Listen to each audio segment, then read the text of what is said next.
esteve em apuros. No final do primeiro tempo, mesmo já com 2 jogadores a mais, o Flamengo começa a tomar cartões em série também. João Vitor foi amarelado, Saul, Pulgar. Então você tem um zagueiro e os 2 jogadores que protegem a defesa amarelados, correndo o risco também de serem expulsos. E aí no segundo tempo, com a mexida, né, a entrada do Michael também, aí o Michael passa a fazer a ala direita. Emerson Royal, que teve um jogo de muita dificuldade no primeiro tempo, vira zagueiro no lugar do João Vitor. E aí até também é preciso ponderar, né, um jogador de 18 anos que tem a oportunidade de jogar. Vinha jogando muito pouco, porque geralmente é Léo Pereira e Léo Ortiz. Quando um dá brecha, tem o Danilo. Por causa dos desfalques, entrou o João Vitor, primeiro jogo dele como titular, sentiu de fato, acaba errando no lance do primeiro gol, recebe uma bola na fogueira também.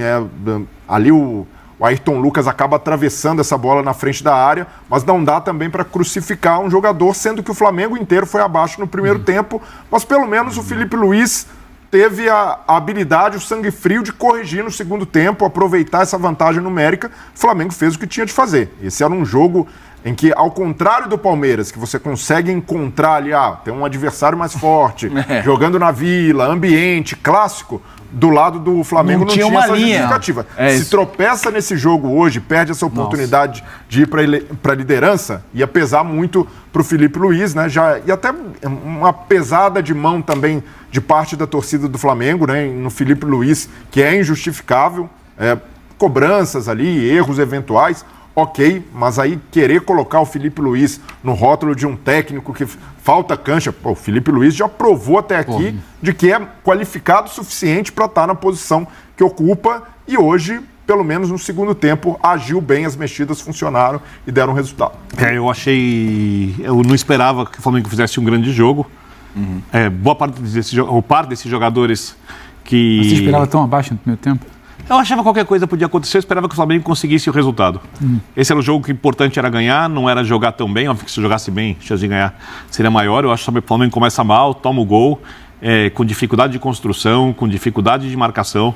Concordo com o Bleiler sobre a entrada do zagueiro tão jovem e sem experiência, que sentiu o jogo de fato. Ficou muito claro. Mas vamos lembrar, por exemplo, o Juninho. Provavelmente não vai estar no Flamengo na próxima temporada. Cebolinha. Não vai estar no Flamengo na próxima temporada, provavelmente, segundo o noticiário. Michael, provavelmente não vai estar no Flamengo na próxima temporada. Então, não dá para exigir desse time que não treina junto, que está muito modificado, que ele faça as coisas que o time principal do Flamengo, mesmo com uma escalação alternativa, está habituado a fazer. Então, eu acho que a atuação foi normal, o Flamengo tinha que vencer. Não me espanta o fato do Sport sucumbir. Vai lembrar que o Sport hoje, para as pessoas dimensionarem, ele tem 1 ponto a menos. Você divide os pontos do Vitória, que está na zona do rebaixamento. Dividido por 2, o Sport ainda tem 1 ponto a menos. Sim. Quer dizer, o Vitória tem 35, o Vitória tem 17. Ou seja, é um time que vai errar, que vai tomar cartões bobos, que não vai ter consistência no jogo. O Flamengo aproveitou, fez 5-1, a vitória foi merecida. As 2 expulsões, para mim, são indiscutíveis. Também acho. São indiscutíveis e era o que o Flamengo tinha que fazer. Meter pressão no Palmeiras para o próximo jogo, o Flamengo fez isso. O Palmeiras sentiu o jogo e o Flamengo agora é líder. É um time que semana passada estava ganhando do Atlético, o goleiro engoliu um peru e tomou uma virada. Perfeito. Os erros hoje são incríveis, né?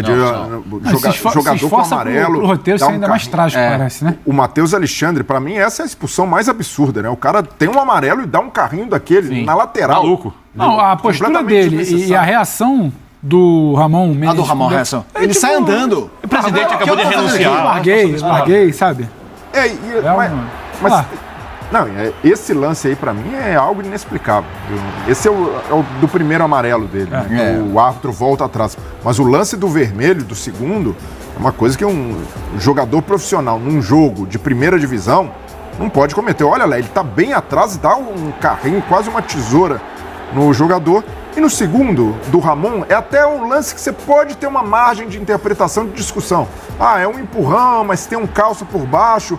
Mas se nem os jogadores do Sport, se nem o próprio Ramon, que é o infrator, reclamou, o árbitro ali manteve o critério, até o critério utilizado com jogadores do Flamengo também. Saul, o Pulgar, que toma um cartão amarelo, o árbitro manteve esse critério até no primeiro tempo. Então, o estranho aí não é o Sport ter feito 4 faltas e tomado 6 cartões, né, contando com um vermelho. jogadores amarelados cometerem as faltas que Ramon e Matheus Alexandre cometeram.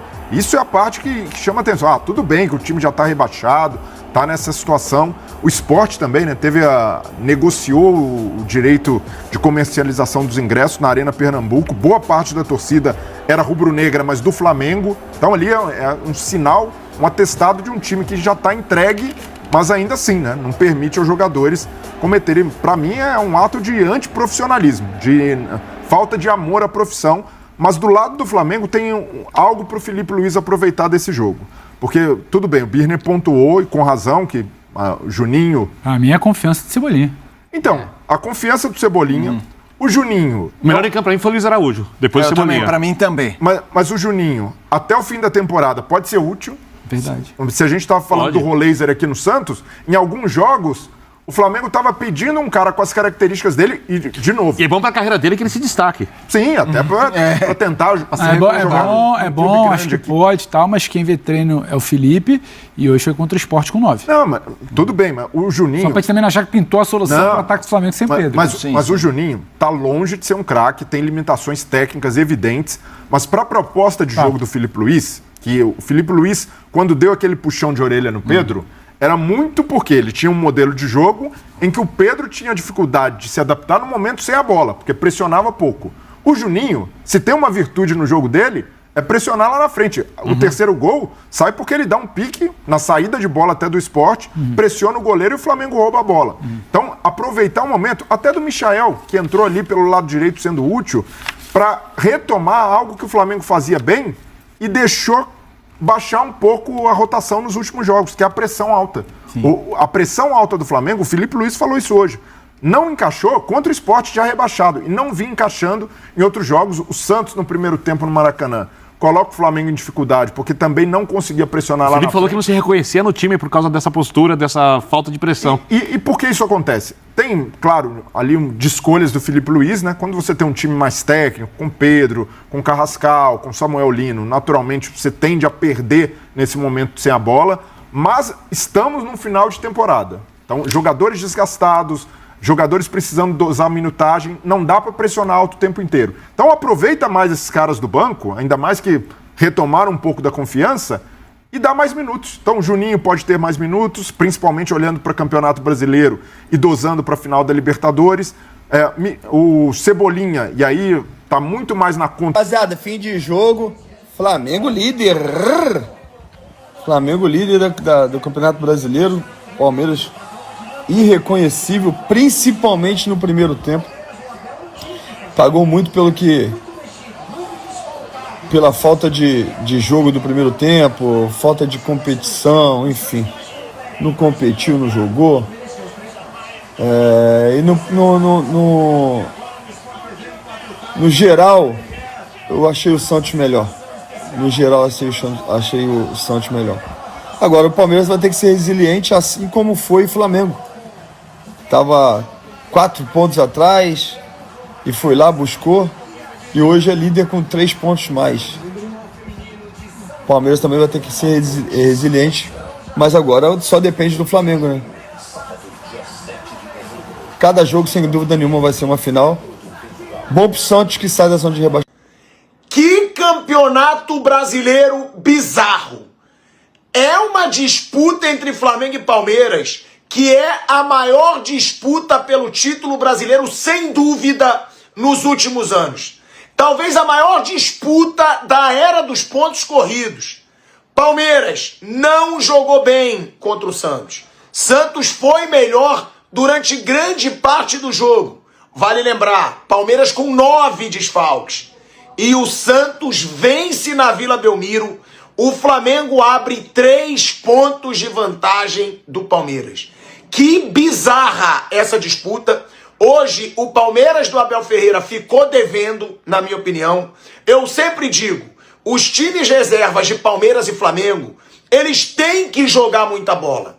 Porque se a gente fala que são os melhores elencos, que são os elencos galácticos, que ganham fortuna, que tem substitutos, os times reservas, eles têm que jogar melhor. E hoje, o Palmeiras não jogou bem com o seu time reserva. mesmo com a entrada do Flaco no segundo tempo, não conseguiu ser melhor do que o Santos. E o Santos, num clássico em que a sua torcida fez uma festa surreal, vence na briga contra o rebaixamento e ainda tem dois pontos positivos para o Santos.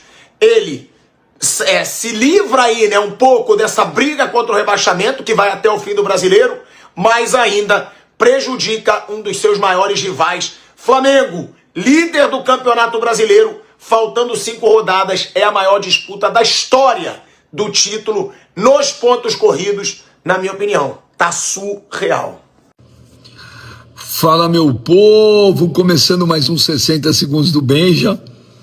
E no finalzinho o Santos, que jogou melhor o primeiro tempo, Palmeiras jogou melhor o segundo, mas o Palmeiras cansou de perder gols.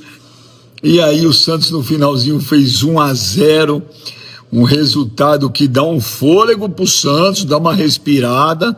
O Santos tá brigando ali contra o rebaixamento.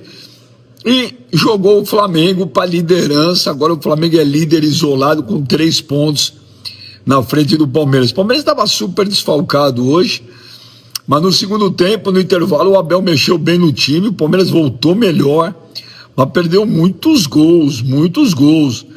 E o Santos com futebol muito fraco. Mas essa altura do campeonato não dá para querer futebol bonito, tem que ganhar. E o Santos ganhou no final. Rodada... Uma situação, eu diria, muito parecida, né, com a que eu particularmente vivi como torcedor no ano passado do Botafogo, né, inclusive com o próprio Palmeiras, né, o Botafogo chegou ali no mês de novembro muito bem, disparando da liderança do Brasileiro, aí empatou um jogo aqui, tropeçou ali, e aí quando viu foi ultrapassado ali, né, às vésperas da final da Libertadores, né, que no caso o Botafogo fez com o Atlético Mineiro. O Palmeiras vai fazer com o próprio Flamengo, que nesse momento está ultrapassando o Palmeiras na tabela de classificação no Campeonato Brasileiro, faltando aí pouquíssimas rodadas para o fim da competição. E aí, meu amigo, é aquilo, quando você compete, né, em altíssimo nível nas duas competições, você está sujeito, né, a esse turbilhão de emoções. Né, essa situação que num jogo você lidera um campeonato, tá finalista do outro, é paraíso, é pedestal para todo mundo, e no outro é crise. É um turbilhão absurdo. Ano passado eu quase morri nessa, né? O torcedor palmeirense realmente está vivendo um momento de sofrimento, mas é aquilo.